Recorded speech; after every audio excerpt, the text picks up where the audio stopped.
What's up, guys? It's your man, Donovan Sharp. I did an interview with Dr. Sean Thunder Wallace. It was a great discussion. We had a good time. He's a stand-up guy. So this is that interview, that podcast. I think we did it a couple of days ago. Be sure to like, comment, and share the video, and definitely go and subscribe to Dr. Thunder's channel. Enjoy the interview. Donovan Sharp, how are you doing? I'm doing good, man. How about yourself? I'm doing all right. So we have someone in common. Yes. Solomon Jones. Yes. Solo TV 84.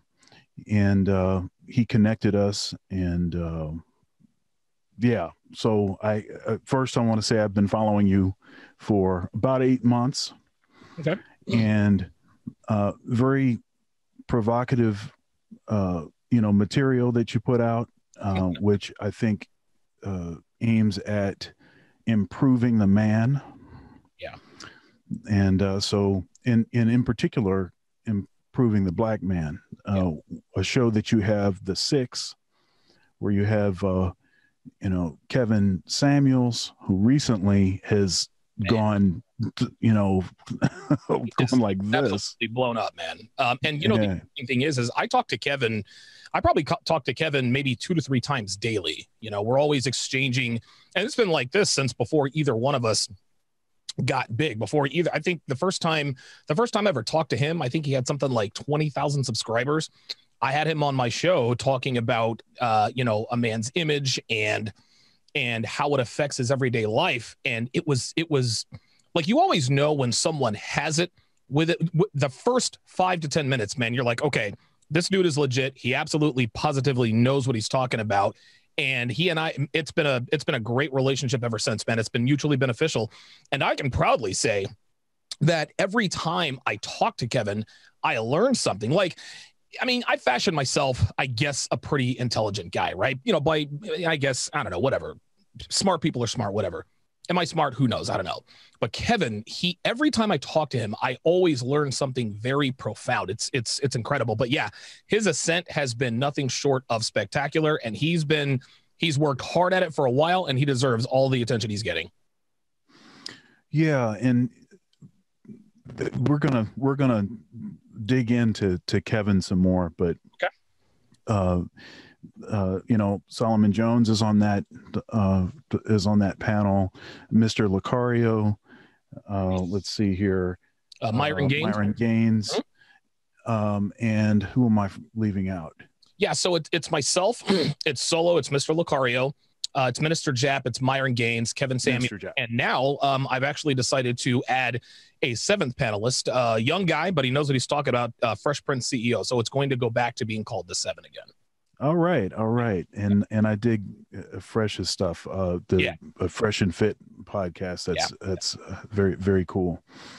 So it seems like what happens around you, Donovan, is everyone blows up. Yeah. It seems like you've had your hand involved in a lot of folks' career. You put folks on, and they just start to climb. Part of it seems to be, you must be counseling folks on their technology, their use of technology, because when I look at all of those guys, since I started seeing them collaborate with you, it's like everybody started to bring their game up. Yeah. And it just seems like you have that kind of effect. Either people are going to improve or they're just going to have to get away from you. Yeah. Yeah. People are going to have to, and I don't require anybody to have any sort of technology, but what I do require is, I guess, their level of dedication. Right. And not everybody can afford, a $600 Rodecaster Pro. Like, I get that.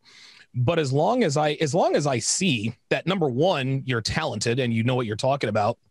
And number two, you're always looking, and I know it sounds cliche-ish, I want to get better every single day. Listen, some days you get better, some days not so much. But as long as you are getting better more times than not, over a 7-day week, if you can improve something 4 out of those 7 days, you're always gonna finish in the black. You're never ever gonna finish in the red. With regards to, I guess, me putting people on, man, I don't really think of myself. don't really think of myself in that regard, man. What I try to do is I try to put people around me that can help me with my brand, and in return I can help them with theirs. Myron Gaines, he actually just recently opened his YouTube channel, and he is already over 11,000 subscribers. That, I mean, okay, so him being on the 6, now the 7, okay, that probably had something to do with it. But I don't know, man. I maybe attribute maybe 10 to 15% of that just me giving him the exposure. The reason Myron is where he is because he knows what he's talking about. He is good at what he does. And in this business, you can, and that's what this is a business. This used to be sort of a hobby people did, and they happen to make money, but now it has turned into a business. Kevin Samuels has recently, he tore me a new one. He says, Donovan, you got to quit treating this like a hobby. You have to treat it like a business. But Myron is very, very good at what he does. And in this business, you have to either, in order to survive and thrive, you either have to be able to educate or you have to be able to entertain. I have been blessed, at least I think, with the ability to do both. Myron is another one of these people. Kevin is another one of these people. Fresh. So everyone on my panel, everyone on the 7, I always look at 2 factors. Can they educate people? Okay. Can they entertain people? Okay. If you can educate, and because if you can entertain but you don't educate, then you end up like those dudes over at Nigatube. No shade on those guys. You know, I had some good times with them, but what their audience made clear to me from day one is they weren't interested in being educated. They wanted to be entertained. They wanted to see Donovan go at O'Shea. They wanted to see Obsidian go at Donovan. And yeah, listen, man, like I'm as guilty of anybody is getting down and rolling in the mud with those guys. But that's just not, I'm not that good at it. That's just not who I am. I'm not trying. You remember the Dozens from back in the day? Like when black people used to, it's a game called the Dozens. And it basically it's like an old school, like black people, and it's sort of all in good fun. It's kind of like a 2-way roast. That is what black YouTube, that's what they became. And you know, I thought, okay, you know what, man, I'm going to go over there and I'm going to educate these brothers, blah, blah, blah, blah, blah. I can be an entertaining guy. They didn't seem interested in being educated. They seemed more interested in calling me names and telling me what I didn't know. Now, the overwhelming majority of support over on the black YouTube side was pretty supportive, but I always got my largest number of percentage of haters from over there. So I had to separate myself from those guys. But when I put this panel together, I wanted guys who could educate and entertain. That was the only way that this sort of panel was ever going to work. Yeah, recently, Minister Japp had a birthday. Yeah. And he did a live stream on his birthday. And progressively, he was having more and more fun as that live stream went along. That's that's a funny dude. He is. It's hard to not just be out loud laughing the whole time. He's going at it. And he doesn't usually do this, but it was like a panel. He opened up the panel, and so I got on and I asked him some questions about, because he says that he was Nation of Islam for 6 years. Huh. And I asked him, I asked him, so why did you leave? And then so he started addressing that, and I'm bringing that up to say. And also in my interview with, Solomon Jones, I asked him some questions about NoFap and some of the spiritual topics that he's been bringing up. And then, of course, Kevin Samuels is not ashamed to say that he's a Christian. He's not the sort of blue pill variety of a Christian. Right. But he'll say that he's a Christian. He's been over singles ministries at churches. Okay. And so he has sort of a unique way to kind of discuss certain things. He's pro-marriage.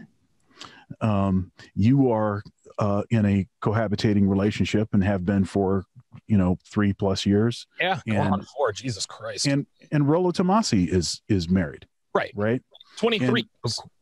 Yeah. And so that's not the common thing that you see in the red pill. There's a lot of discouragement, of marriage. And I saw I've seen the sort of growing relationship between you and Coach Greg Adams. Yeah. Solid. And can you talk a little bit about how that sort of started? Because there was sort of... Thank you so much for watching my video so far. If you'd like to support, there are several ways to do so below. Also, likes are free. Please comment, share, and subscribe. Now back to the video. Because there was sort of some disagreement or whatever, or a lack of understanding of what MGTOW meant versus what red pill meant and all of that thing. Absolutely. So, and I think this was episode 520. It was in the 520s. And I was discussing the potential. I read an article.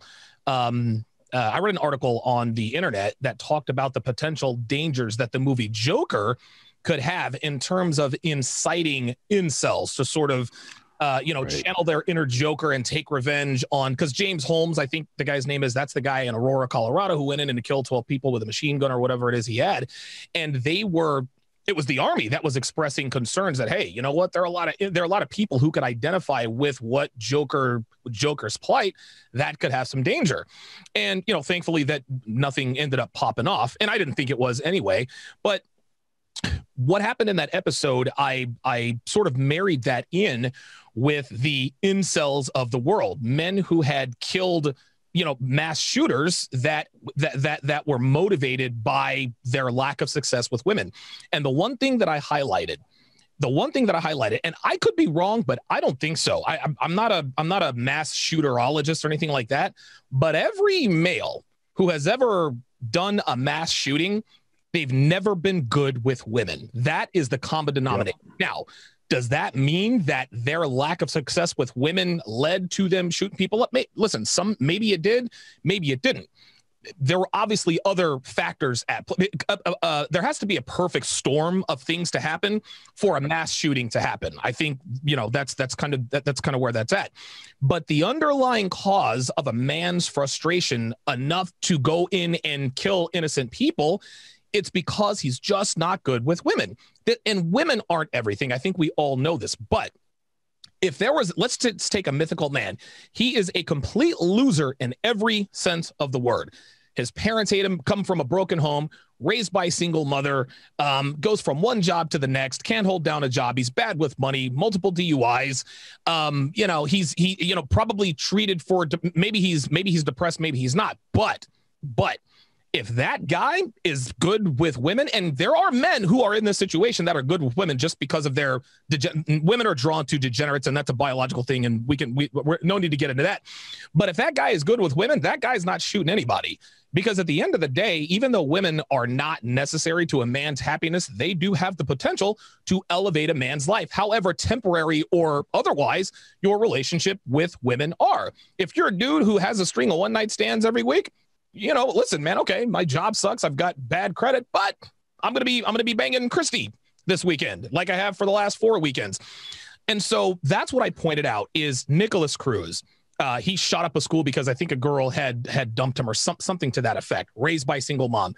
Alec Manassian ran 10 people over in Toronto, did it in the name of inceldom. Back in 2014, Andreas Lubitz with the Germanwings disaster. Dude, he was a pilot, committed suicide. He killed himself and 150 other passengers and crew aboard because of problems with a girl. Seung-Hui Cho, the Virginia Tech shooter, talking about there's blood on their hands that can't be washed off. Bad with women. Dude, the list goes on and on and on. But it would appear that one of the underlying causes of these young men going and shooting, mass shootings, is that they're just not good with women. And so to marry that with the Joker scenario, I said, listen, this is how incels are made. Then I said, these MGTOW guys and these incels. So what I was doing is I thought that incels were MGTOWs. I mean, to me, they were interchangeable. They were one and the same. And so word got back to Coach Greg Adams, and I knew of CGA, but I knew he was a red pill guy. I had no idea that he identified at that point as a MGTOW. And when one of my supporters says, hey, you know, one of the MGTOWs really has it in for you. I'm like, oh, who is it this time? Coach Greg Adams. I said, what? That guy's a MGTOW cat? I'm like, are you serious? Dude, Greg Adams, good looking guy. He makes great money. Was in an unbelievable neighborhood. There's no way that guy could be an incel, right? Again, MGTOW, incel, interchangeable. So I reached out to him and I said, listen, man, like there might be a misunderstanding in terms of your line of thinking here. Let's get together and clear this stuff up on the air. So I walked into the Lions Den. None of his supporters, you know, I mean, listen, all their supporters booed Donovan, this and that and the other. I didn't care. Those people can't do anything to me. I remember the first guy who actually called in after CJ and I essentially squashed the supposed beef. There was still a caller who wanted to call up and, oh, well, I think you're the simp, Donovan Sharp. And I said, let me get this straight. CGA and I, we squashed this beef and you want to still call up here and call me names so you can tell all your little friends that you called up and told off Donovan Sharp on the air.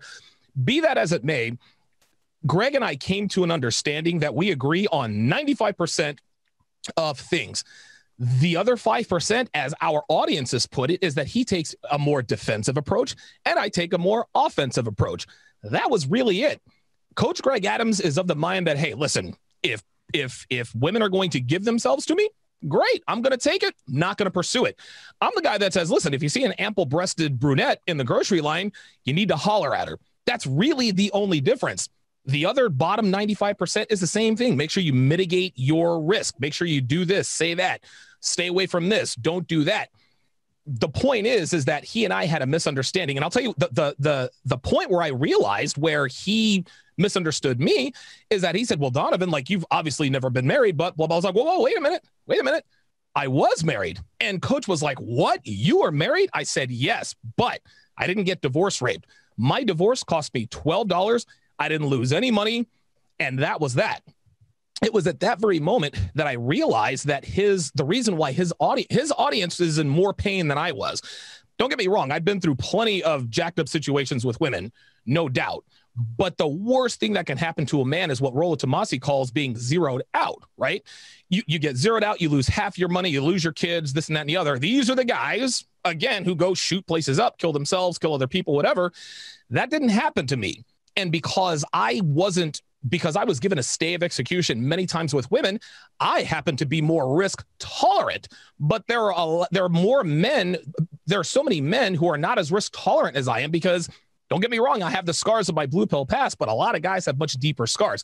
That appeared to be really the main difference between myself and Coach Greg Adams. After we squashed that beef, dude, it's been a wonderful relationship. I've been on his show twice. He's been on my show twice. I actually had him out here to Philly. Then I went to Vegas. He came out there. So yeah, everything is totally cool, but it was just a misunderstanding. That's all it was. And of course you have the relationship with Better Bachelor. Yes. Joker. Yes. Yeah.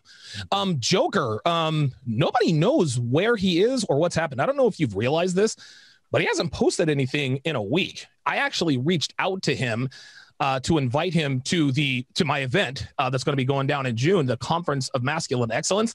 Joker usually replies to my emails in just a few hours. I haven't heard from him, and his followers, everybody, they're starting to get a little bit concerned. So guys, if you know where Joker's at, let us know. If I know, I'll be the first to tell you. But yeah, I reached out to Joker back when I think he had like 65,000 subscribers. I was like, dude, like, you're blowing up. You just passed me in subscribers. And I think he's been on 2 or 3 times. Joker, again, is of the mind that, listen, and he calls it cheese pizza. Listen, I'm not going to call up and order cheese pizza. I'm not going to go out and look for it. I'm not going to go to a restaurant. But if a delivery guy knocks on my door and he has cheese pizza for me, well, I'm going to eat the cheese pizza. Otherwise, I'm not going to waste my time paying for cheese pizza. Yeah. So, I started a new series of videos called Blue Pill Testimonials. Okay.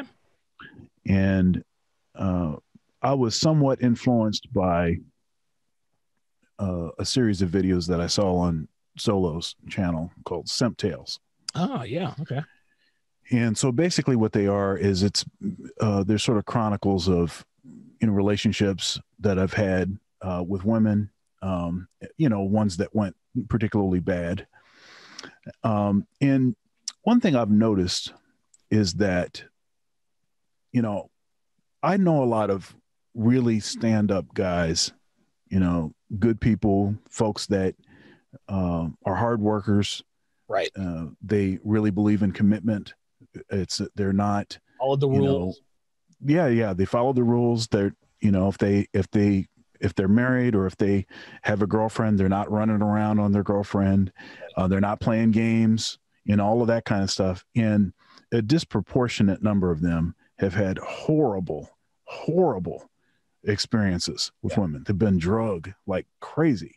Oh, yeah. One of my buddies, he married a woman, and I don't know, she was like her mid to late 20s, and she just went crazy. I think maybe she was bipolar or something. Oh, wow. That's always a situation, man. Yeah. Oh, he just got drugged. She took his kid and disappeared, left the country. What? Yeah. And she was from another country. So she just took the kid to the other country, and, it's not really anything that he can do. If the mom decides, hey. And this was his first mistake, and they said she was from another country. A lot of guys think, I'm going to go to Brazil. I'm going to go to Ukraine. I'm going to go to South America. I'm going to go to Asia. I'm going to get me a woman, and I'm going to bring her to the States. No. If you want to be married to a foreign woman, you need to be prepared to relocate to that foreign country. You bring women here, she will be dude. Foreign women that come here become even worse than American women are steeped in feminist sewage from birth. When someone who is 20, 21 years old, who is not used to getting eyeballs and attention, all of a sudden comes over to the States where promiscuous behavior is encouraged, dude, they throw themselves on every guy they see. So always a bad idea. So that was his first mistake, was bringing her back here, if that's what he did. Yeah, but, but what even caused him to even consider that was this sort of poor stock, the poor, availability, in my own experiences, have been, that's the thing that I've struggled with the most in my life is just bad decisions with women. Yeah. It's always been the thing that if I could have tamed that and worked that out and figured that thing out, a lot of the stuff that I check out, your content, others' content, if I knew that stuff, if I had voice for a sense of things that I kind of thought was the case, but I thought maybe I'm the only one that's having this experience. But then it's like, oh my goodness, like everybody's having this same experience. Listen, it is an incredible feeling, because the thing about the red pill, quote unquote, is that what you just said just a few seconds ago, I always knew there was something a little off with the way things were, but I thought maybe I was the only one. So surely this is just a me problem, right? What that is, that's your masculine hard drive telling you something is amiss. It doesn't know what it is. This is all in the firmware. This isn't you consciously telling yourself there is something wrong. No, you get that little, like if you're dating a girl and she gets a text from her ex-boyfriend and the world tells you, listen, she can text her ex-boyfriend. They're just friends. You get that little ping of doubt. You get that little something. That is your masculine hard drive. What the red pill teaches that you will unapologetically, verbally, and very animatedly, but we are no longer asking permission to be men, right? If I'm dating a girl and she gets a text from her ex-boyfriend, I'm not going to make a big deal out of it. I'm going to keep banging her. But guess what? She literally just eliminated herself for long-term commitment. And when you actually say this stuff out loud, oh my God, I can't believe you said that, Donovan. Well, let me ask you a question. Have you ever banged an ex-boyfriend? No. And they're always lying. They're always lying. There's so many men who get that inkling, that feeling that something is amiss, but they can't or won't do anything about it because they think they're the only ones who think this way. So they think they're the ones that are wrong. Then when they find the red pill community, they're like, oh, what a relief. I thought I was crazy. I'm glad I'm not the only one. And they dive headfirst into it, man. It's a beautiful thing, man. I went through the same thing. So I did a search, my research, your episode 100, by the way. Oh, wow. Okay. Good. Well, hey, listen, and congratulations on episode 100. Thank you. Well, and Solo might be a little upset with me because he was episode 98, and he said, "Why didn't you just make me episode 100?" And I said, "Well, I have someone else lined up." And then, of course, now you're episode 100, and that was after I told him the story. So anyhow, sorry, man. I'm bad, dude. But I did a search, for Donovan Sharp wiki. I always check to see if there's like a Wikipedia or something. Okay. For folks that I interview, and the first thing that came up, and this is through Google. I'm actually looking at this now. Go ahead. Was men's rights movement. Oh God. Okay. So, which I thought was somewhat interesting because there is somewhat of an intersection between MRAs, because there's that movie The Red Pill. Yes, which is a good movie. Actually, it's a very good movie. Yeah. But it's not really what we mean when we say red pill. No, it's not. And Cassie J, she's the one who created this movie. Her objective was not to advance, the and I don't even want to call it a movement. I don't like to call it a movement. It's not an ideology. Listen, man, the red pill is just giving men permission to be men. That's it. We're not, no. I don't like to give it. It's not an ideology. It's more of a praxeology because it's always changing. But Cassie J didn't create that movie. She didn't do that movie, The Red Pill, to further advance red pill thinking. She did it to let everyone know that she's no longer a feminist, right? And she knew that putting the word feminist in the movie, oh, okay, well, this is another feminist movie. Let's give it 5 thumbs up because it's a feminist movie. But she decided to call it something extremely controversial and make us think that, you know what, I really delved into this red pill stuff, and I've decided because of the red pill, I am no longer a feminist. No, Cassie J figured out that it's no longer profitable nor really fashionable to be a feminist anymore. Most women, you ask most women, doctor, most women will tell you, if you ask a woman if she's a feminist, 97% of women will tell you, no, I'm not a feminist. But guess what? They still have feminist beliefs, right? Yeah. So it's no longer fashionable. It's no longer in or chic to be a feminist. Cassie J figured this out early and decided, you know what? I'm going to be the first one off the boat, and I'm going to make a film called The Red Pill so it gets as many eyeballs as humanly possible because it's called The Red Pill, and that's the buzzword that's getting drugged through the mud. And wouldn't you know it, now Cassie J is, synonymous with the red pill.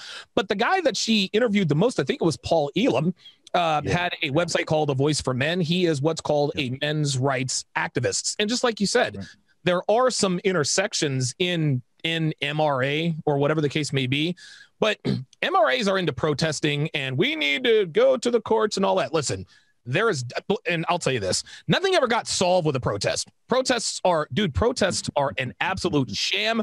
Nothing ever changes. No congressman looks out his window and says, oh, there's a protest. You know what? Maybe I need to erase this bill and do another one. Yeah, there we go. Just to make them nothing ever. People who protest are just looking for attention. This is men and women. But MRAs, understandably, the laws need to change, and we get that, right?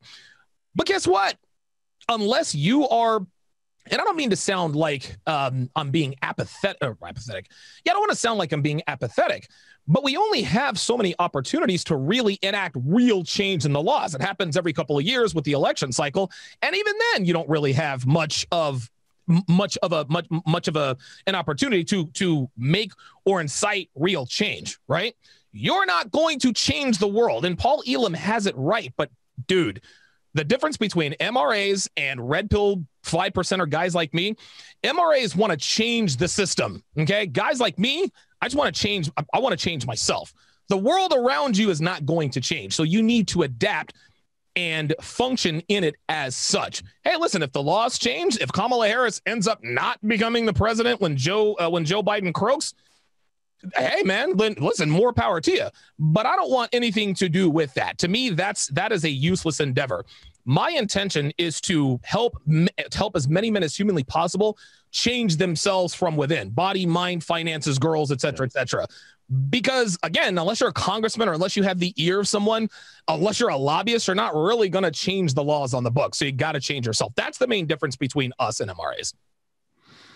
And it's interesting because there's a parallel between the approach that Booker T. Washington took, yes, and W.E.B. Du Bois took. Right.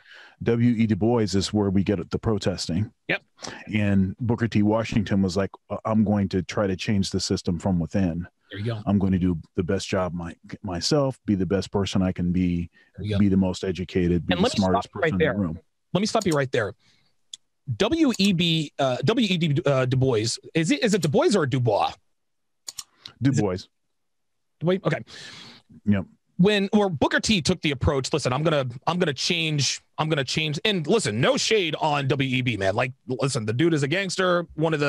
He's definitely got to be on. He definitely belongs on, I guess, the Black Mount Rushmore as it speaks. Martin Luther King Jr., George Washington Carver, and oh my God, geez. Okay, now I'm getting a bunch of names. Langston Hughes. Those are the names that's the best my memory can come up with. I don't think anybody will argue with that Mount Rushmore. But Booker T. Washington took the approach that I took. And here's the thing, man. And I'll liken it to this. The reason why a Toyota Camry is $35,000 is because people pay $35,000 for a Toyota Camry. But if people all of a sudden decided, you know what? Not going to pay $35,000 for a Toyota Camry. Guess what would happen to that $35,000 Toyota Camry? It now becomes a $25,000 Toyota Camry. If people still don't buy it at $25,000, now it becomes maybe a $20,000 Toyota Camry, right? So, and we didn't car prices are too high. We need to go march on the White House lawn to get the car companies to quit price gouging us. No, you affect the market with your individual actions. Well, you liken this to the red pill. And listen, I don't think it's going to change in my lifetime, but that's the Booker T. Washington approach. If we can wake up enough, and I'm not trying to down with society. People like to say enjoy the decline. Who knows? If we can get enough men to just wake up and start making themselves, like Rollo Tomassi says, their own mental point of origin, what's going to end up? And Jesus, not only their own mental point of origin, not giving women attention they don't deserve or earn, not marrying women just because they got a set of tits and a matching ass and they're 35 and got 3 kids. If enough guys say, hey, listen, I'm not dating single moms anymore. Listen, I'm going to bang you for a while, but I'm not committing my time and my resources and my finances to someone who's been skeeted in by who knows how many people and actually popped out a kid or 5. If we can get enough men to start being selfish, not buying women things, not, submitting to their OnlyFans, not being thirsty, guess what's going to happen to women? Women, if they want relationships with men, are going to have to change. Just like that Toyota dealership is going to have to lower their price if they want customers. The problem is people are still paying $35,000 for Toyota Camrys and dudes are still thirsty. This is why women haven't improved. This is why they have devolved over the years. But if enough men, we don't have to change the laws. No. What you do is you change the market. If enough men live that red pill, that 5% life, then yeah, that's going to change. That's going to change the dating market. Now, if all men in the United States all of a sudden started living the red pill life, the economy would fall. The economic structure is based on blue pill thinking. I guess thankfully for us, that's never going to happen because most men like to be stuck in that blue pill bliss. But going back to the Booker T. Washington approach, you can't expect women to change. Women are women. Women haven't changed, doctor. Women have not changed. Women have always been the same. They've been self-destructive. They've been impulsive. They've been all of these things. What has changed is the environment. The environment that we are in now enables women to exhibit all of the worst of their traits, right? Back in the day, listen, if the environment in 2020 was like the environment in 1920, guess what? Women would have been hoes then, right? But because the structure was different, because traditional and conventional masculinity was still, hell, that was during the Prohibition years. They didn't even allow people to drink back then, right? Women have always been the same. It's the environment that has evolved. But here's the problem. Women have evolved with the changes. Most men have not. Most men think it's like 1920. Wake up, guys. It's 2020. You can't enact change with protests in any regard. You got to change yourself from within. Yeah. the social media, for instance. Oh my God. Yeah. The impact that has had on the market. This principle also of 20-80, right? Where 20% of the men are sleeping with 80% of the women. And then what happens is the women develop their view of quote unquote all men based on their experience with this 20%. But the 20% are never forced to commit. They're never forced to do required to do any of that stuff in order to get this access. Right. And what I see this as being is a choosing issue. Mm-hmm. If you make bad choices, if you're choosing guys based on qualities that are, they're not good qualities. They're transient. They're superficial. They're not, they're not worth anything. Mm-hmm. And then crapping all over guys that actually have the kind of qualities that would make for, a stable home environment. There's this idea, and this is not just an issue that women have. This is an issue that humans have in general. Mm-hmm. But there's this idea that if you don't have these sort of titillating and butterflies in your stomach, kind of euphoric, almost drug-induced euphoria when you're around someone, if you don't have that 100% of the time, all the time, that means that there must be something wrong. Listen, man, this is a very interesting. This is a very, very interesting concept. I'm going to get to the drug-induced thing in a second because it's going to tie into my first point. This is not a female problem, doctor. This is a male problem. Okay. Yes, females are hoes. Yes, they sleep around. Yes, they do all of these terrible things. But this is a male problem that was caused by feminism. Let me explain. Women have what we like to call in the manosphere a dualistic imperative. Okay, that of course is alpha fucks, beta bucks. There's another name for it. It's called good genes, good dad. Okay, there's a difference between arousal and attraction. There's another dichotomy. Arousal is a guy who makes a woman sexually excited. And attraction is sometimes used and play. Oh, he's very attractive. What they really mean to say is, I really want him to fuck me, which means that they are aroused by him. But that, and that word is used on both sides the wrong way. But arousal is when you incite visceral carnal reactions within a woman. Attraction is when you possess the kinds of traits that would make you good for long-term partnerships, such as good credit, a good job. You're a wonderful dad, number one. And here's another difference. There's a difference between a father and a dad. Women want to fuck fathers, okay? They don't want to fuck dads, right? And that, again, this is good genes versus good dad. Women find they've always had this dualistic strategy. Here's the problem. Back in the day, you used to be able to find them both in one man. Back in 1920, 1930, 1940, 1950, men were strong. They were masculine. They could put you in their, they would put women in their place. They would be the dominant force in the relationship, but they were also kind. They were bountiful. If a woman did right by him, he would do right by the woman. Hey, look at this guy is strong. Listen, this guy's attractive. He's got a good job. He's nice. He's kind. And he really turns me on. This is the way men, that's called being masculine, right? As soon as feminism came in, this is what started to separate things.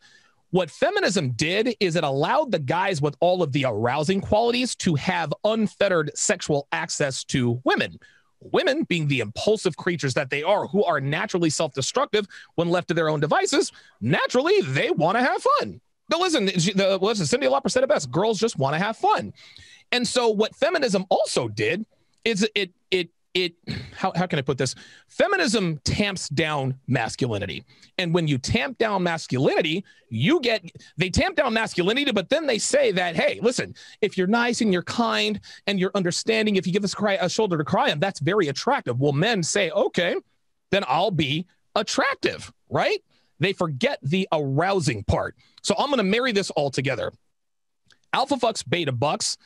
You can't find them in the same man these days anymore. And this is the reason why girls fuck all the arousing guys in their 20s, then want to settle down with the attractive guys in their 30s. That's how this works. Women have, if a woman back in the 1900s, if a man didn't make her aroused, but he had a good paying job, guess what?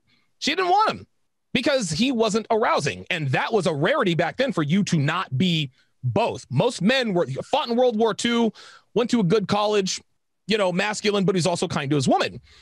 So women haven't changed. So now what women are looking for, they're looking for Tupac with a degree. Like if we're going to talk about black women, they want a Tupac nigga who has a degree, right? They want, they want 50 Cent who has the brain of Langston Hughes or W.E.B. Du Bois. That's what they want. There were those kinds of men were running around all the time. This is why women got married at 18, 19 years old. Feminism took the man and split him into two. They told the beta bucks, hey, listen, man, you're attractive. You can still get the girls. Just be yourself. They didn't have to tell the alpha fucks guys anything because they were fucking these guys anyway. So now we come to your drug-induced state. This is why girls are always terrible in their 30s. When you are sleeping around with a lot of men, and let's get one thing straight, it is a lot more exciting listen, I'm not a woman, but I can tell you right now, it would be a lot more exciting to sleep around than it would be to be a housewife at 18 years old. That's just how it is. It's just more fun. Is it more fulfilling? Hell no. But the underlying issue is that women are looking for two things. They want a man who is both arousing and attractive. Back in the day, these used to be the same man. These days, it's either one or the other. Women always choose the alphas first, then settle down with the beta second. So my parents are still together. Oh, wow. Okay, mine are not. And matter of fact, my parents just celebrated, it would have been 51 years this past July. No, past June. I guess it was June. We did a big thing before the pandemic in 2019. We had a big deal for 50 years. And the only woman my dad has been with, the only man my mom has been with, are each other. Only, huh? Right. So he was 19, she was 18. Okay. When they got married. Man. And then they started having kids right away. Okay. There you go. So there's four of us. And it's like a great, it is a great example. But the problem is that my dad never really had experiences with women. He's been with one woman. Okay. So as far as providing a certain kind of counsel to deal with a lot of the stuff that's happening in the modern dating market, he wouldn't have been able to give me that advice. There you go. Right. There you go, man. And all I was trying to do was trying to emulate him. And I saw the kind of person he was, and the amount of commitment that he had, even when stuff wasn't going a certain way. Doesn't matter how you feel. It matters what you do. That's right. Right. It's about showing, it's about showing your work, right? Not talking about it. It was always that kind of thing. And so when you apply that to the wrong woman, it is the recipe for all kinds of personal destruction. So one thing I have noticed is you have gone through somewhat of a transformation. Okay. Where you were much more sort of shock jockey. Well, yeah. Well, it's not just that. I think some of it has to do with your temper. Yeah. Oh my God. Right. And then, but what I've noticed is, especially over the last several months, it seems like you're doing something or thinking about things I don't know what it is that you're doing that is helping with this. I think one thing that you mentioned was something about doing some anger management or something. Oh yeah. Training or something. That was actually back in 2000. That was back at the end of 2015. Pardon me, beginning of 2016. everyone knows my story. I lived in Vegas for a bunch of years and, you know, banged a lot of broads, did a lot of coke, got in a lot of fights. And I won I think I lost 2 fights. I probably won 20. Like I was in, it's not something that, it's not something I'm proud of, but it's not really something I'm ashamed of either. It's sort of, I don't want to sound cliche-ish again, but it's kind of part of, you know, that sort of made me who I am today. And so I remember I got in a fight with this guy in a parking lot at a grocery store. And dude, the fight didn't last that long. It lasted maybe 10 seconds, I think. I hit the guy like maybe 3 or 4 times. And I think he swung on me and then and I messed his face up so badly he needed facial reconstructive surgery. So I was charged with aggravated assault, right? This was my 4th or 5th felony arrest.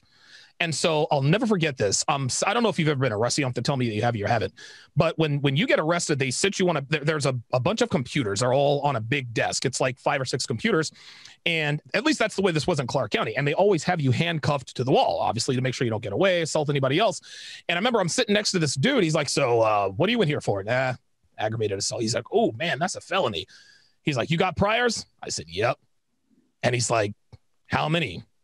And I told him the number. He's like, oh, shit, nigga, you finna be up there with OJ. And it's funny to talk about now because my lawyer, I don't know how he did this. He must have pictures of, he must have naked pictures of judges' wives and stripper. I don't know. Who knows? Somehow he got me out of that without any jail time and without a felony. Okay. From that point on, my attorney, lawyer, his name is Paul Powell. You can, he told me, he says, look, Donovan, he says, you're a good guy. You've got a temper problem. He said, you're not a bad guy. You're just a guy who has a temper problem. You really got to get this thing squared away. He says, because listen, man, I've gotten you out of some tight spots. This is it. Like he says, right now, you've got the devil's own luck. That's what he told me. He says, if you get yourself into another situation like this, I can't help you anymore. It's just, I just can't help you anymore. He said, I would strongly consider, if I were you, I would strongly consider doing some anger management, like officially on the books, in case something like this happens again. At least you can maybe stymie the prison time and say, look, I was in anger management. This guy pressed my buttons. He says, but dude, you need to start doing something. So I moved to Reno and I started anger management. And it's funny, like that little tirade that you just heard, like people think they have seen the worst of my temper. I was much worse. I used to be, oh my God, I was much worse in a lot of very, very bad ways. And so that was sort of my descent from the anger. Obviously, you can still see it come through every once in a while. And it started out, especially when I was on YouTube, that was like, oh my God, I'm getting all this hate from these fuck you and all this and other. And every once in a while, it'll still kind of rear its ugly head.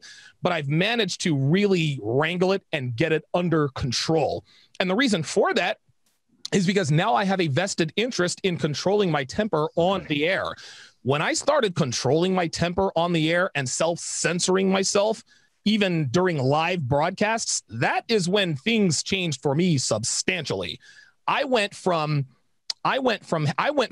this time last year, actually last June of 2019, I was at 5,000 subscribers. And here I am 15 months later, I am at 101,000 subscribers. What changed, Donovan? I wrangled my temper on the air and I started coming up with creative language to get the message across instead of calling girls bitches or sluts. Even the word sex, I've tried to sort of water down.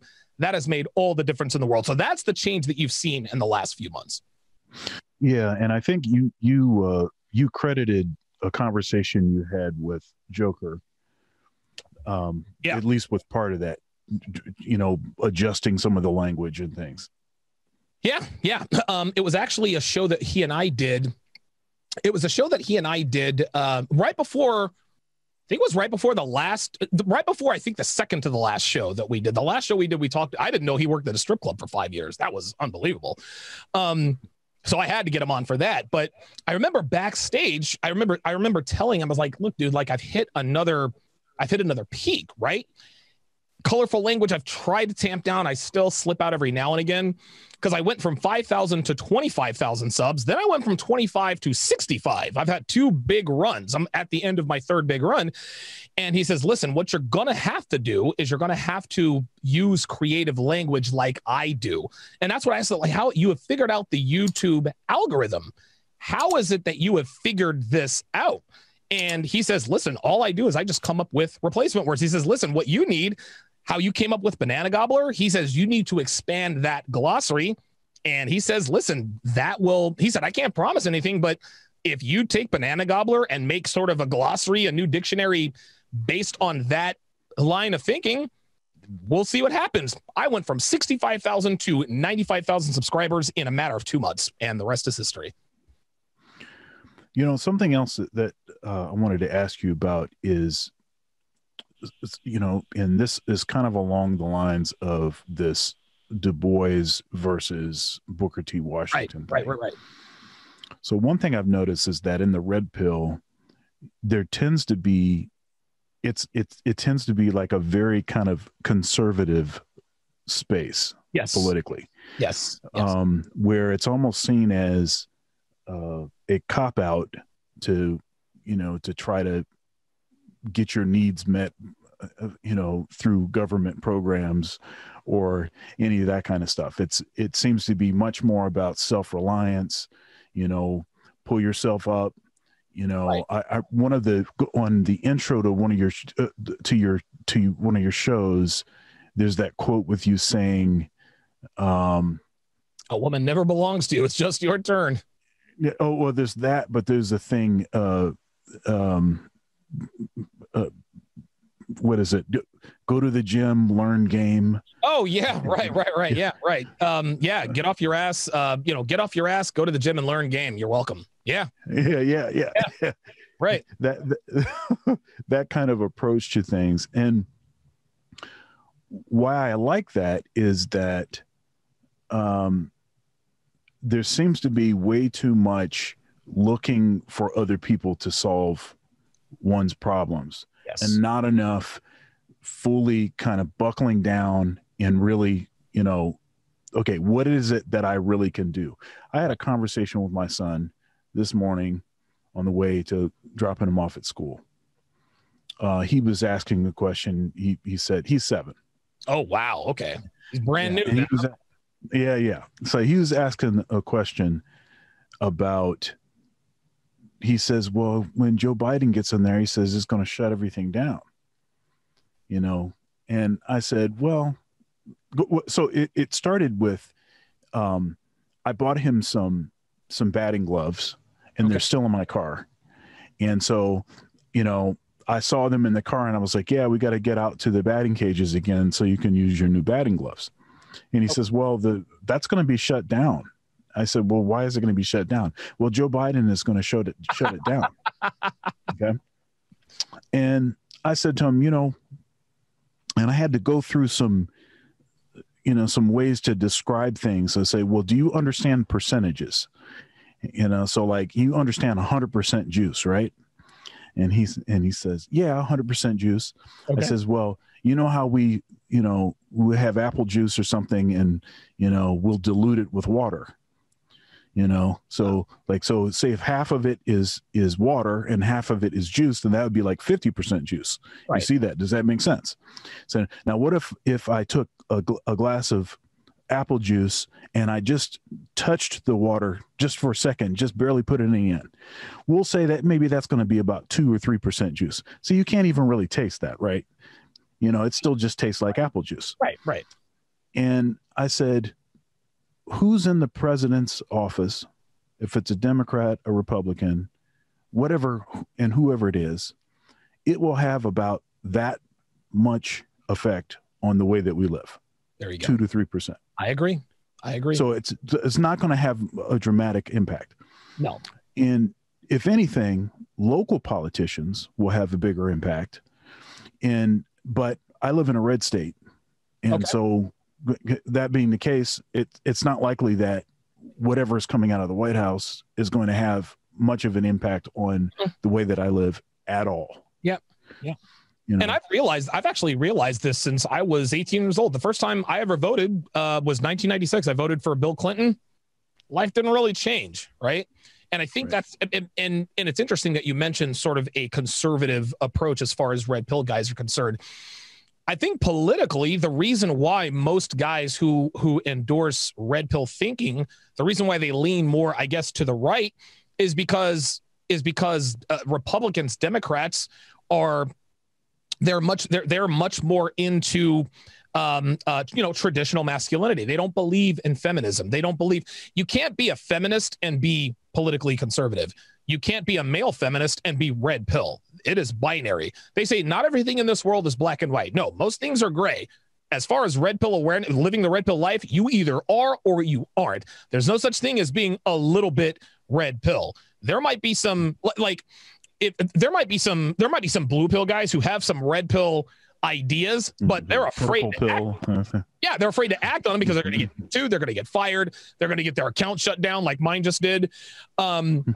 And so what ends up happening is that you actually end up having to pick sides.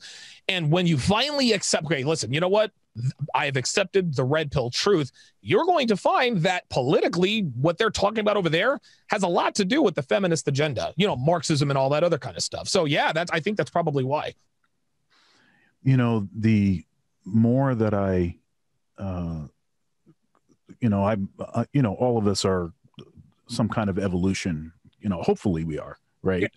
Some kind of change. And, I watch a lot of videos, I read a lot, I study a lot, and the things that I study, they have an impact on what I believe, what I think is true, right? The more information you take in, hopefully you're flexible enough to make adjustments to the way that you're thinking about things. Right. And see, let me stop you right there. This is where a lot of guys sort of get cut off at the knees when they first accept the red pill.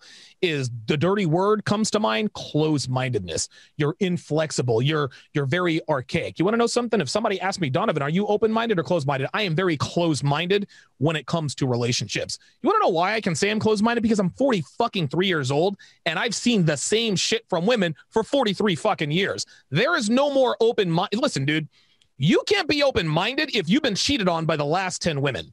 If you decided to be a good man and do this, that, and the other, but you keep getting shit on by women, well, there's nothing really else to be open to. You understand that today's women, the better you treat them, the worse they treat you.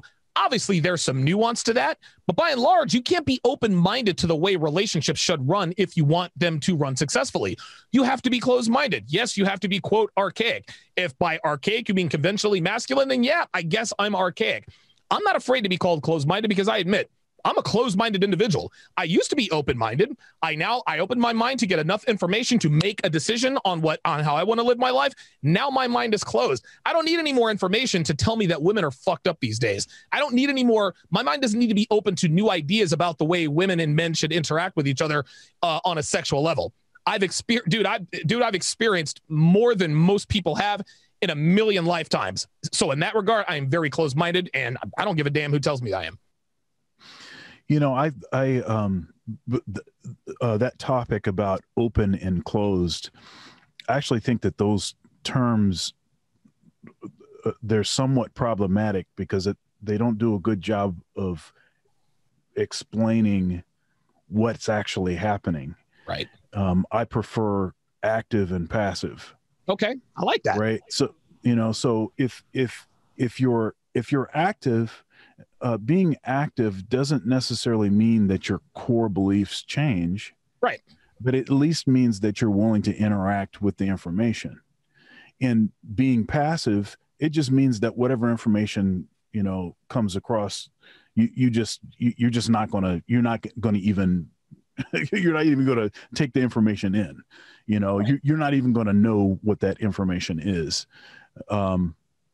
But, I remember watching one of your shows about Christianity and the red pill. Yeah. Yeah. And I thought that now, the sort of thumbnail and the title of it was pretty kind of like a pretty shocking thing, because obviously you're trying to get people to watch. But when you actually got into it, I tended to agree with almost, most everything. And then there was like a follow-up thing where a guy called in. I don't know if you remember that, but this older guy called in to your show, and you basically let him talk for a long time, and he was saying how that as a Christian you're supposed to be blue pill. That's what the guy that's what I think his name was Gerald. I think it was from Charlotte, North Carolina. Yeah, I remember that guy. Yeah. And so it's interesting because I'm a Christian, and I actually see true Christianity as being very much red pill. Yes. But I think that what it is that we see in the West, this sort of, mega church Christianity, the sort of fast food approach to spirituality. Yeah. I see that as totally, blue pill. And I think there's no other place that has been more impacted by feminism than the Black church. Oh, dude, 100%. And I'll even go this far to say this. There is a difference between Christianity and going to church. Christianity is Christianity. Church is now an industry. Okay. What the church is doing, what churches have done, is they have taken an economic approach to Christianity. Well, if you're going to take an economic approach to Christianity, you need to do what the economy is doing, which is feminizing men, masculinizing women, and giving women all the power.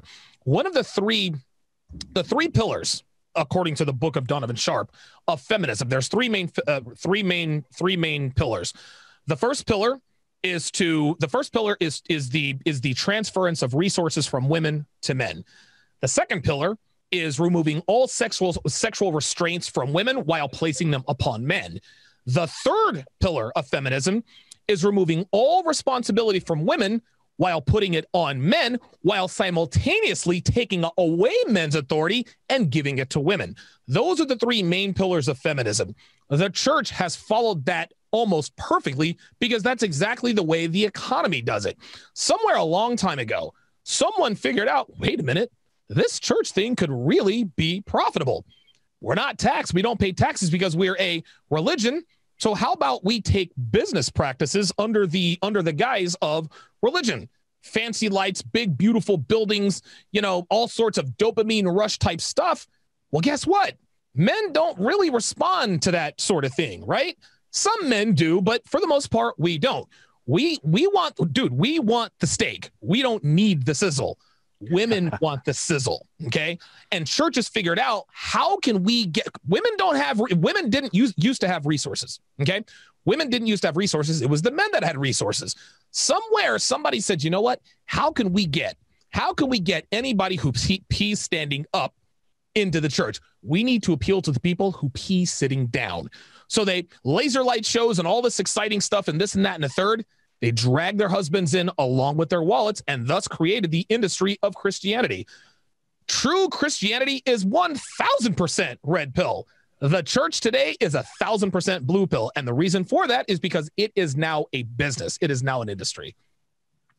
So, due to the effect of the Protestant Reformation, we've got about 30,000 denominations of Christianity. Wow. So it's hard to know exactly what one is referring to when they say Christianity. Yeah.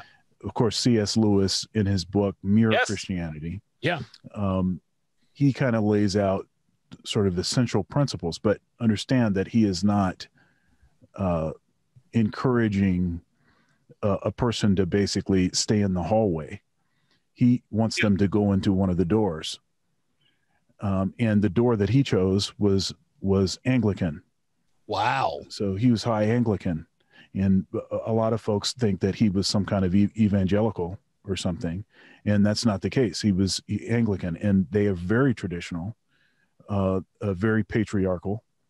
very much, there's no women priests, right? Right. All of the traditional kind of things. One thing I find very interesting is how in Roosh V's journey, he's gone everywhere from PUA to Orthodox. Yeah. Yeah. Now, something that I share in common with Roosh is that I'm also Orthodox. Really?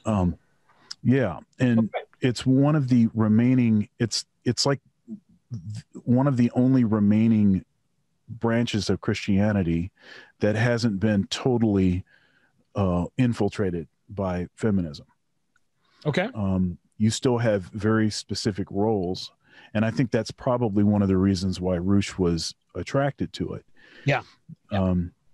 But that's a very interesting thing. Can you talk about your relationship with Roosh and when you met him and all of that? Yeah, man. Roosh is he's a very interesting figure, and Jesus Christ, dude, I've known him for years now. I've known him going on, God, I've known him forever. I can't even remember the first time I ever met him. Dude, he actually came out to my place for the 4th of July when he was on his road tour and everything. And then when he was in Philly, I went to go see him do a talk. But the way that my relationship with Roosh started on Return of Kings. I used to that was one of the very first Red Pill sites that I used to just gorge myself on, just day after day after day. And so what ended up happening is I saw a link at the top of Return of Kings. Hey, do you have a story to tell? Write it in an article. So I said, all right, well, I have a story to tell. So I wrote my very first article, my Rocky article, the 4 shit tests that Rocky passed to win Adrian. And when I submitted it to Roosh, I didn't expect him to get back with me for a couple of weeks. He's Roosh V. Like he's busy. He's around the world. He's doing this, he's doing that. He got back with me the very next day and said he was impressed with my article. I was over the moon. It was, oh my God, I can't believe Roosh read my article. Before long, I became a regular contributor at Return of Kings. That continued for a good 2.5 years. I wrote my first article was published in 2014. My last article was published, I believe, in 2018 or 2019. So I wrote for Return of Kings over a span of over almost 4 years. And so Roosh had some tragedies befall him. His sister passed away, and that was really, really hard on him, man. She was 31 years old. He wrote a post about it. It was incredible. And I think that Roosh underwent sort of a transformation. But back to my relationship with him, my relationship with Roosh was that we were both, and I think I'm 2 or 3 years older than he is. I'm 43. He's probably 40, 41. And so he and I had a lot in common with regards to our experiences with women. And so him and I, we connected on that level. Then when he started his sort of transition, I wasn't really surprised. I'm not going to sit here and say, okay, I saw this one coming, but I was surprised. Someone like Roosh who had, banged chicks around the world and this and that and the other. But I was always 100% supportive of him because at his core, Roosh is a good dude. He really is. He looks out for his people. He looks out for, for the guys that wrote for him on Return of Kings. I mean, I've hung out with him on several occasions. He's a good dude. He's just a good dude. So yeah, I love Roosh, man. Roosh is I'm the reason I am where I am, but if not for Roosh, I probably wouldn't be here. I probably would never have gotten the idea because here's the thing. I didn't just sit around, I think I'm going to start a podcast. No, it started off writing for Return of Kings. I happen to be a very good writer, and I started to build a little bit of a following. Towards the end of my tenure at Return of Kings, I had just started seeing Devin on a regular basis. And I remember her telling me one day, she's like, you know what? You really should start a podcast.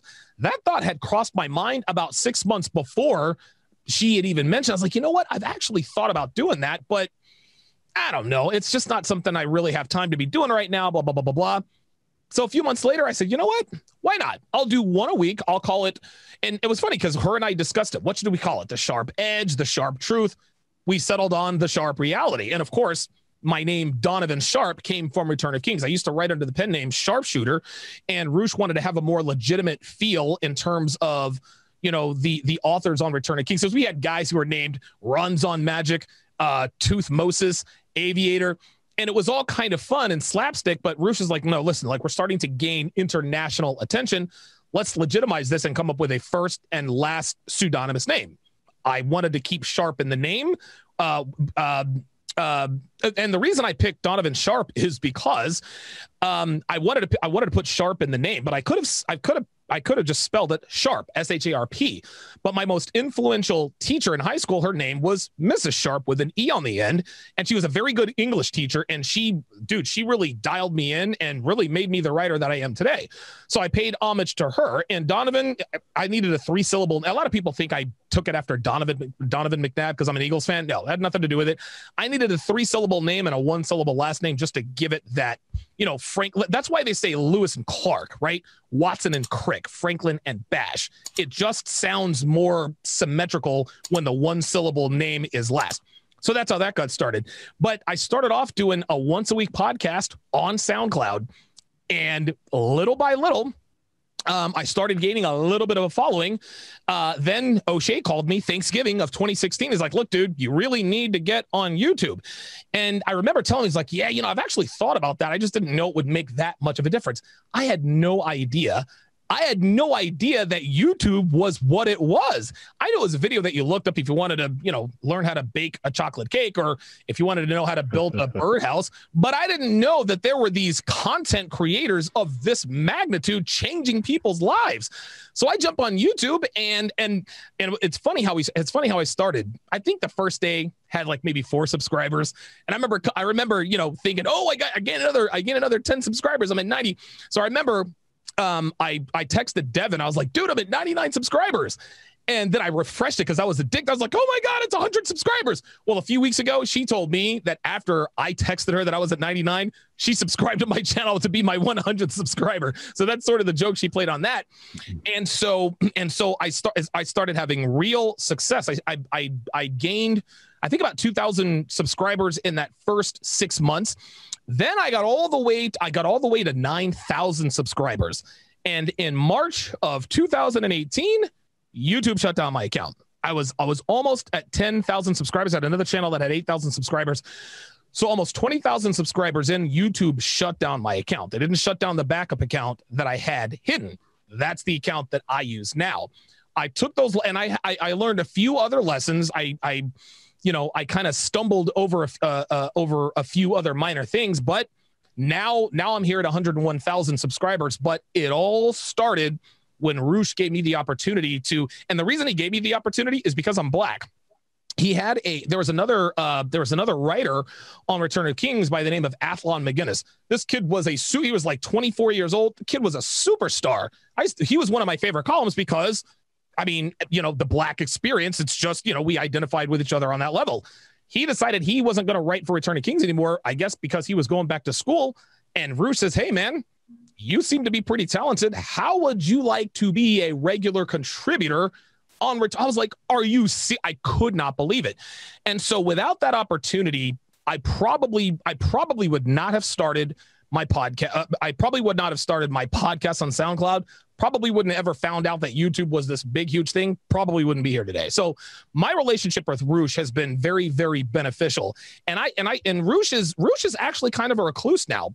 This is just kind of who he is. He likes to spend time alone. He's not a weirdo. Listen, he's banged chicks around the world. Every once in a while, man, I'll shoot him a text message just to see how he's doing, just to make sure, you know, hey, just checking in on you, and we'll have text conversations and everything. And so, yeah, last I checked, he's doing great.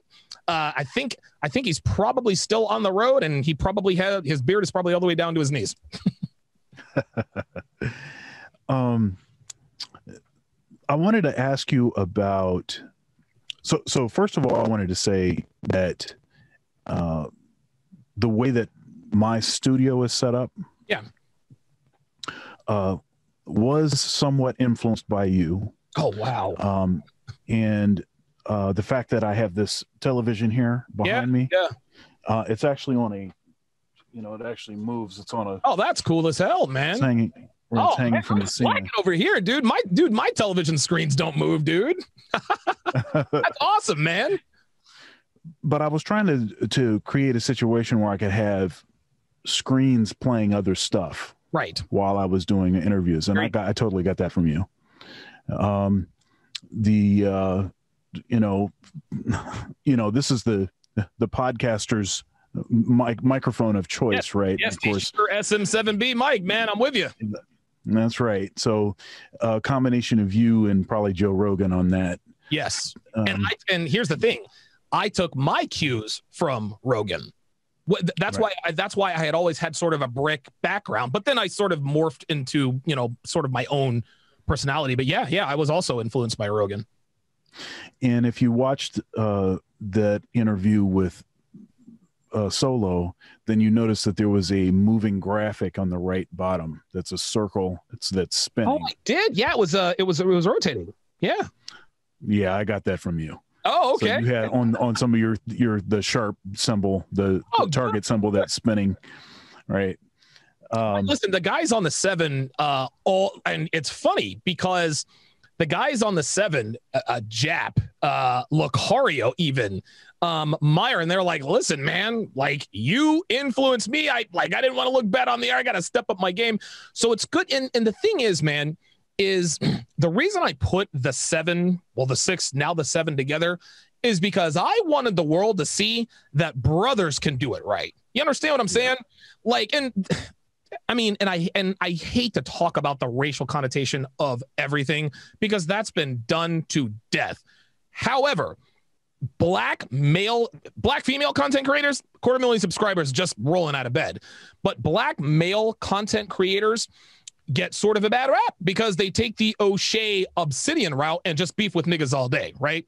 I mean, and listen, shade on O'Shea, he's had the same setup now for 3 years, right? And somehow he continues to grow. He buys subscribers. That's all there is to it. There's no way he has 109,000 subscribers.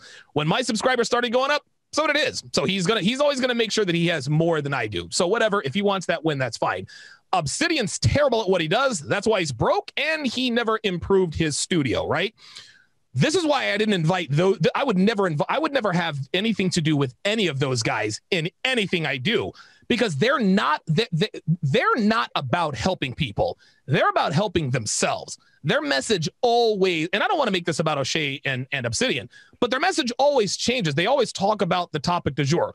All of a sudden, Obsidian is tight with Kevin Samuels. Kevin Samuels this and Kevin Samuels that. He always wants to ride the wave of whatever is trending, right? Do I do that to some degree? Sure. But it's always from a red pill perspective. This is how you build a following. Nobody gives a damn about my opinion on the latest, Sony Bravia TV, right? No. I make, like Kevin Samuels says, listen, I make pizza. People have asked me to make burgers. People have asked me to make, no, I make pizza, man. That's what I do. Maybe if there's a sushi-inspired pizza that hits the market, maybe I'll do a podcast on that. Maybe if there's a cheeseburger pizza, maybe I'll do a podcast on that, but it's going to be pizza related.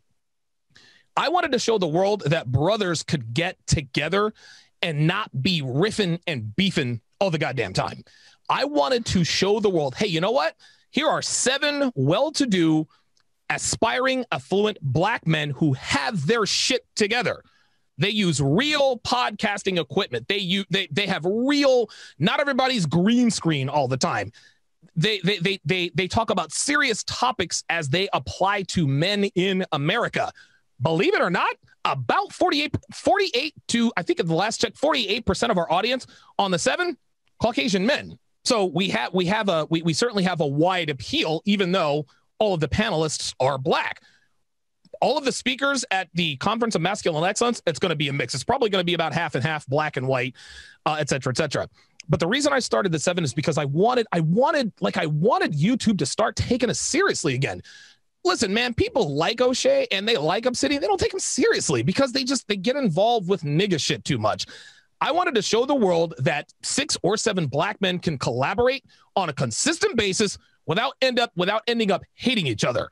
And I almost got to the point where I had like a streak, and then we had one panelist that had a disagreement with 2 other panelists.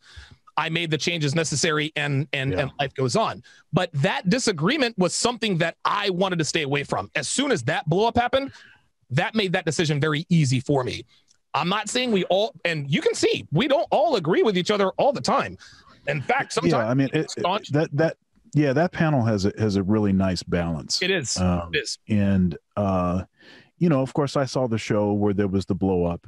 Yeah. And the thing is, I was so embarrassed by that, man. God. Well, but the thing is that sometimes that stuff happens. I think it's what you do in response to that kind of stuff that shows what you're trying to be about. Well, the thing about that situation is that situation had been boiling beneath the surface for the last few episodes. And I realized that I said, okay, this is either going to blow up on the air or we're just going to forget about it. With every progressive episode, there were more and more shots being taken and back and forth. And then finally we had the blow up. And I was like, all right, well, I guess my decision now is easy. I can't even tell, dude, I can't tell you how embarrassed I was. I don't think I've ever been more embarrassed than I was at that very moment. Like, dude, I lost all my composure. I was like, dude, I can't believe this happened on the air. This is why I ended the episode as quickly as possible after that. But that went to show, that sent a message to all the other panelists and our audience. I don't tolerate that kind of bullshit on the show. Like, that's just, we can have, but that's exactly what I'm saying, though, is sometimes it takes stuff like that to happen in your response to show what it is that you're really about, because you can't control. You can't, I mean, all the reason that you wanted those folks on the panel is because they all have established platforms. They're all on their own channel, say whatever they want to say, whenever they want to say it, and however they want to say it. And in bringing those folks together, it can be a challenging thing. I mean, I liken it to playing in the same band for a lot of years. There's a reason why bands break up or why somebody gets subbed out. It's because it is one of the most difficult things. But but you're doing a great job with that, man. I really enjoyed that program. Thank you. I did want to ask you about weight training. Yeah. So I'll preface that by saying that I'm a 5 days a week guy. Okay. Yeah, I can tell you're definitely swole. You're definitely swole from, like, dude, like I was like, yes, dude, looks like he pushes some iron here, man.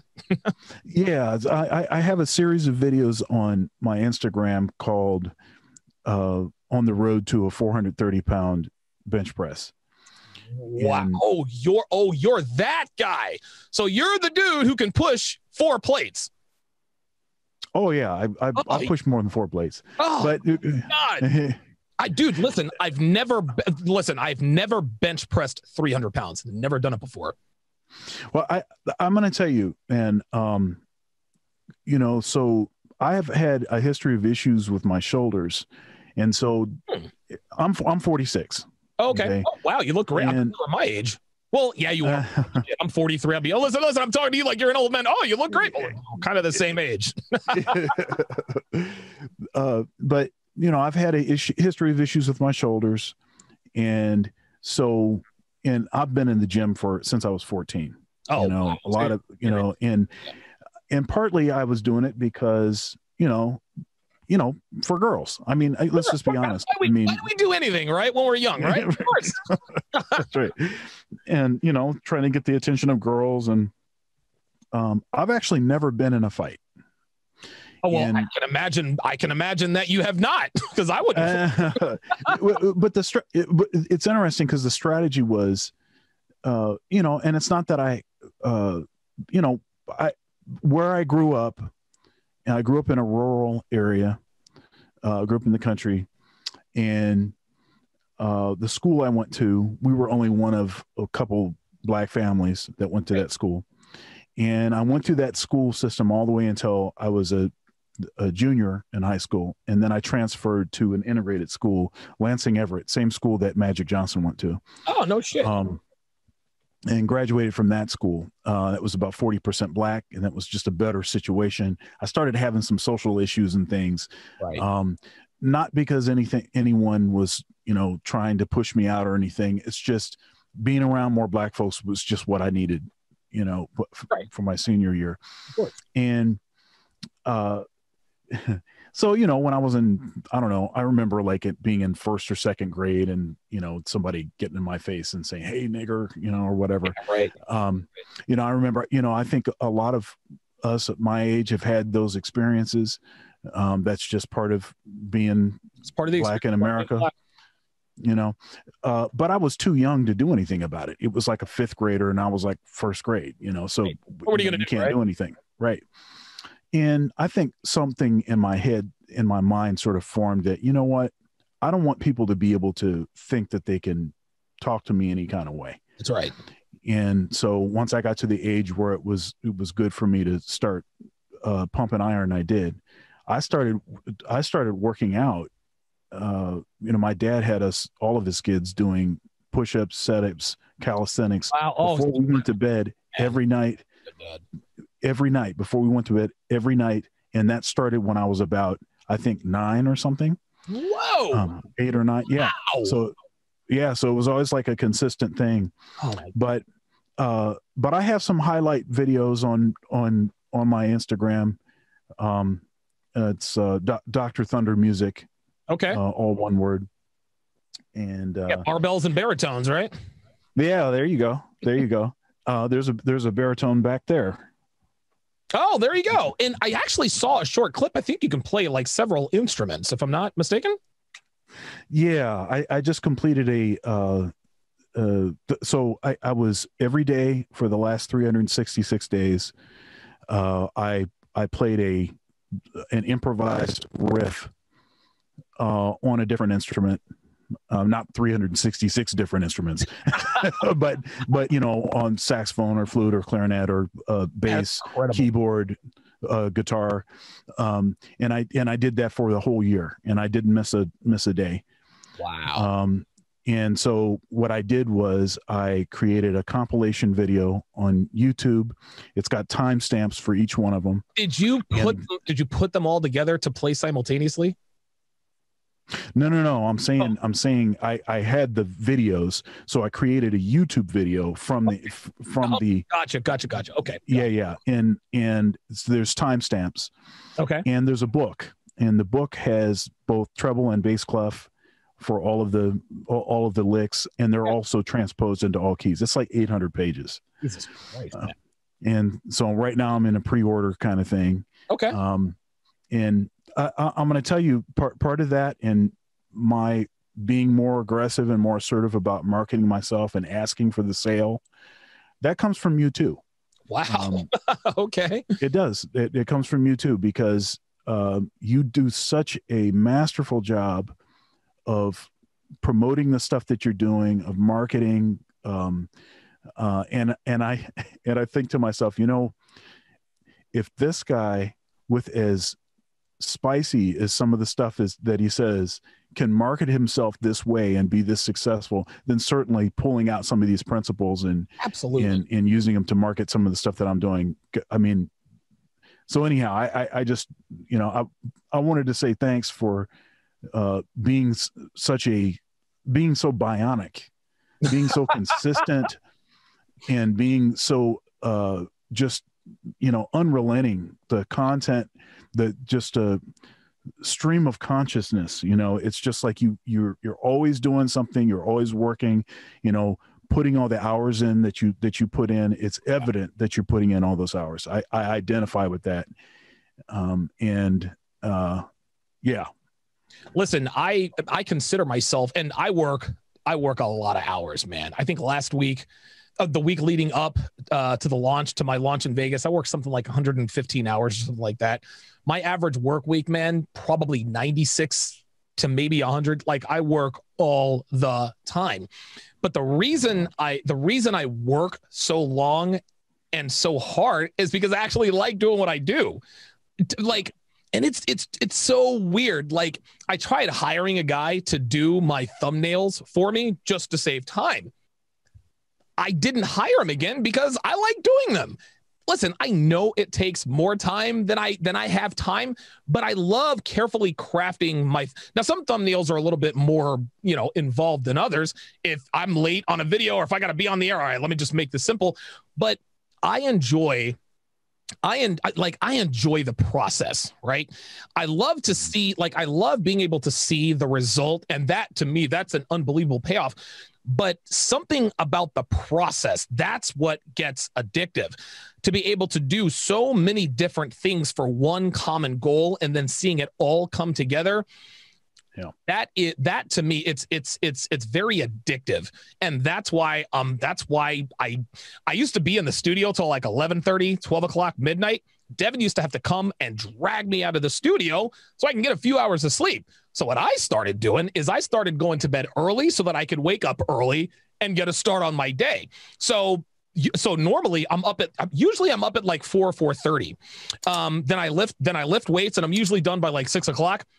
I'll work from 6 a.m. till 10 at night. I put in a 16-hour day, sometimes 7-8 days a week.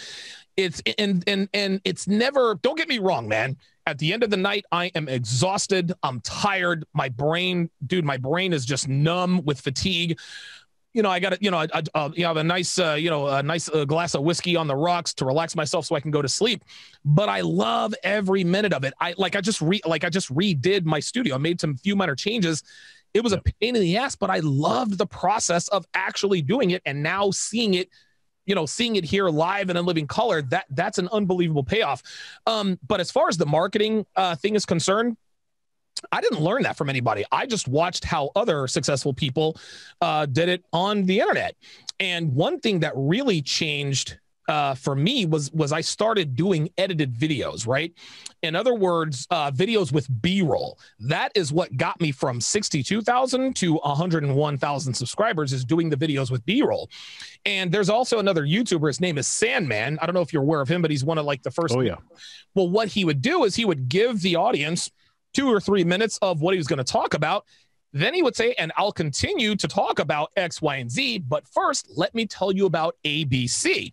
Yeah. Guess what? Most people are going to stick around because they want to hear what else you have to say. Yeah.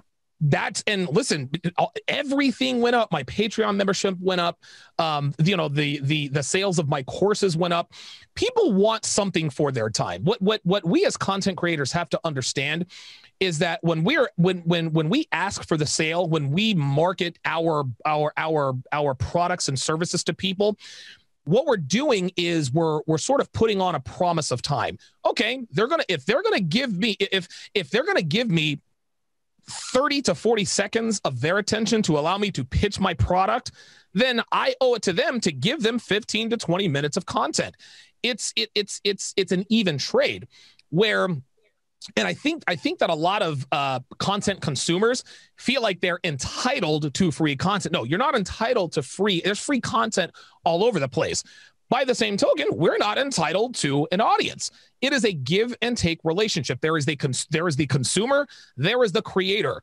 There is a promise on both of each other's time. If you give me attention, I will give you content, right? If you give me attention on my content, I got to tell you about my Patreon and my courses. I'll get out of the way and I'll tell you what I need to tell you and give you some value. People, and there are always a few people, and these guys are always the loudest. There are always a few people who want to sort of badmouth us and look down their noses at us that we actually charge for some of our content. I can't believe you monetize this. And some guys will try to do it sneakily. Like, listen, I'm still against monetizing knowledge, but your product is X, Y, and Z. Those are the people who want what you have to offer, want what you have to sell, but they don't have any respect for your time. They respect the content. They don't respect the time. Nobody works for free. Okay. I just created a once in a lifetime, one of a kind course. Okay. No one has ever done that. I spent over $40,000 on this course. I had to fly out models, had to hire a driver, a makeup girl, a professional cameraman, and a professional editor.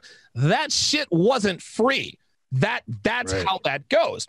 The only people who have a problem with you monetizing your knowledge are people who want the knowledge, because guess what, doctor?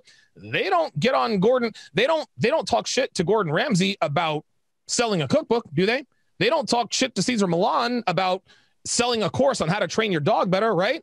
You want to know why they don't? Because they don't want that information. No, they only bitch and moan about the information they want. And people who want the Gordon Ramsay cookbook, people who want the Cesar Millan dog or Ed Frawley dog training videos, they want that. They want that service. But do they talk shit? I can't believe Gordon Ramsay, with all the money he makes, would charge for a cookbook. You want the information, you just don't want to pay for it. And if you want, honestly, I think that honestly, I think part of that is the black thing too. Oh, dude, because folks, 100%. Yeah. Folks are cool with all. It seems like all of those folks that you mentioned were all white cats, right? Yeah. So they don't have any problem paying them, right? And frankly, they don't have a problem paying black women. That's right. But but paying black men, that's an issue. That is 100% an issue. I've never actually said this out loud or on the air. I guess I am now. I have never, and you never really know, you can't really tell by someone's sentence structure on a text, whether they're black or white or Hispanic or Asian. You can never really tell. But sometimes you can tell by the sentence structure where they might have come from, who's talking. They put things in certain ways. Sometimes you're right. Most of the time you're right. Sometimes you can be wrong. But yes, it would appear that the only people who ever have a problem with me charging for my knowledge are white guys. Listen, man. I mean, listen, if you're going to have a problem with it, that's fine. That doesn't mean, but see, what these guys fail to acknowledge is I've given away tens of thousands of dollars worth of product. One guy called my show. He's like, Donovan, I'm 23 years old. My girlfriend just cheated on me. I just found this community. I don't know what to do. I said, you know what? I'm going to give you all my courses for free. It's a 13. I remember that. Value, man. I remember that. Yeah. The guy's name was Luis. Dude, I haven't heard from him since. You want to know why? Because he's probably watching everything. But they never acknowledge they never acknowledge the fact that most of the content I have on YouTube, absolutely free. Yeah, but ads played during the during the videos. The reason I do that, the reason I don't let any video go live or stay on YouTube unless it's fully monetized, is to decrease the odds of me getting a community strike and subsequently getting my channel taken down. That is, dude, those little 0.2 of a cent for every 30-second, dude, I'm not living off of that. Ain't nobody living off of that. That's a strategy that I employ to make sure I don't get my now third channel taken down. But the fact of the matter is that this is why I do it. And this is the hardest, and don't feel sorry for me. I live a great life. But this is part of being a Red Pill content creator, doctor, is that not only do you have to create good content day in and day out, we actually have to fight the platforms we're on, man. Dude, we got to fight. We got to fight our payment. Dude, Rouge has had PayPal taken away, Venmo. Dude, every payment processor under the sun has banned him, yet he still found a way to thrive. We got to fight our payment processors. We got to fight our platforms.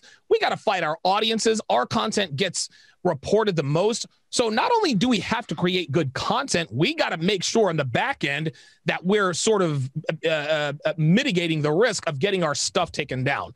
That makes our job 10 times harder, but it is what it is. So Dr. Phil contacted you, or his handlers contacted you. And they also reached out to Sandman. It seems, and maybe, Rollo Tomassi. Yeah. So obviously that was a setup. Of course. And so it seems like the right move to say no. Yeah. Which all of you did. Yes. Say no. Yes. But what does that say about the sort of spread or the knowledge about the red pill? It seems like it's reaching higher up, and more folks are becoming aware of it. Yeah, man, that is what it is clearly telling me. And red pill thinking, it has had its how can I put this? It's licked the surface of mainstream media here or there. Rouge infamously went on to the Dr. Oz show. That was a complete ambush. They totally lied to him. In the back of Rouge's mind, he knew that this probably wasn't what they said it was going to be. He went on, he got ambushed, he took a bunch of arrows, but then the Traffic for Return of Kings, like, it multiplied by like 10. It was ridiculous. Like he had to get new server space and all that other kind of stuff. So mission accomplished there. That appearance sort of set the red pill movement back. Oh, we'll never hear from them again. And we didn't give a damn. We just didn't care. We had more eyeballs than we'd ever had before.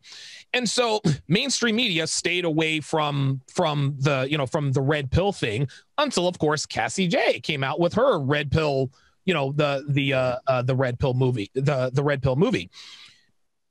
I don't think that was the start of anything, but what has happened is that really smart people are now people who are good content creators have figured out, just like I said, Joker, myself, Kevin Samuels, we have figured out how to get the message out whilst also not marginalizing us as people. Because what the media likes to do is they like to portray the lowest and crappiest people on the rung and say, this is the red pill movement, right? They understand now, well, you know what? We've tried to highlight these people, but nobody really pays attention to them. They're not buying the fact that these red pill guys are just a bunch of incel losers who live in their mom's basement and play, 12 hours of video games and jerks off to hentai porn every day. Like they're starting to figure out that that's not who they are. So let's get a few of the top guys, the guys that are making the most waves. Let's bring them on and try to publicly execute them live and on the air. Well, there's just one problem. They didn't realize that we're not dumb enough to do that. I don't need Dr. Phil to get the word out. And I think Dr. Phil and his camp decided, you know what, let's dangle a little bit of clout and notoriety. Hey, if I'm on TV, that could mean all kinds of things for my channel. No, it wouldn't. The way they would cut and edit that, the message, it would completely make me look like an incel loser. It was a lose-lose situation. One thing I don't like about how they talk about red pill folks, other than the incel thing and all that, is the misogynist thing. Oh God, they act like red pill folks, they hate women, they don't like women. No, it's not an issue of not liking. Well, I'm sure some red pill guys probably do hate women. Well, that probably, yeah. If you're well aware and you hate women, you're simply in the anger phase, okay? And most men, unfortunately, doctor, don't make it out of the anger phase, right? Like, dude, the 38-year-old who's been divorced, raped twice, finds the red pill, he internalizes it and realizes, dude, like the world shit on me. They lied to me. My mom and dad lied to me. Now I'm paying child support. For 4 kids I do not have custody of. I bring home 35% of my paycheck after taxes. Yeah, that they never make it out of the anger phase. Those are the guys that they say, oh, those guys hate women. Any man who hates women simply does not understand women. Women, and I say this all the time, women are not good. They're not bad. They just are. That's what this is, man. Same with men. We're not inherently good. We're not inherently bad. We just are. And the sooner men understand that women are like water, they take the shape of the container that they're put in. And when you put them in the container that they're in now, they're going to be like they are. They're like, okay, I understand why women do what they do. This isn't to say that you shouldn't get upset for a woman cheating on you, right? That's some fucked up shit to do. Divorce rate, paternity fraud, that's all very terrible, and you should be angry at someone who does that to you. But women as a whole, like if you hate women, you don't understand them. You can hate some of the things women have done to you. You can hate certain women's traits. Personally, I hate the kind of female trait that gives me bad news while I'm on the air trying to do a podcast. That's one trait that I hate very much. But you can't hate women. If you hate women, you don't understand them. It's just like in sales. If a customer tells you no, it simply means they don't have enough information. Men who are saying no to women are simply men who don't have enough information about women. They think they do, which is why they think they hate them. But guess what? The first time a half decent looking girl starts giving them the eye, right back to the blue pill thirst bucket. And then when she doesn't reciprocate that attention, oh, fuck bitches. These fucking bitches ain't shit. Black pill for life. Almost did it again. Sorry about that, Craig. Coach Craig Adams. Yeah, CGA.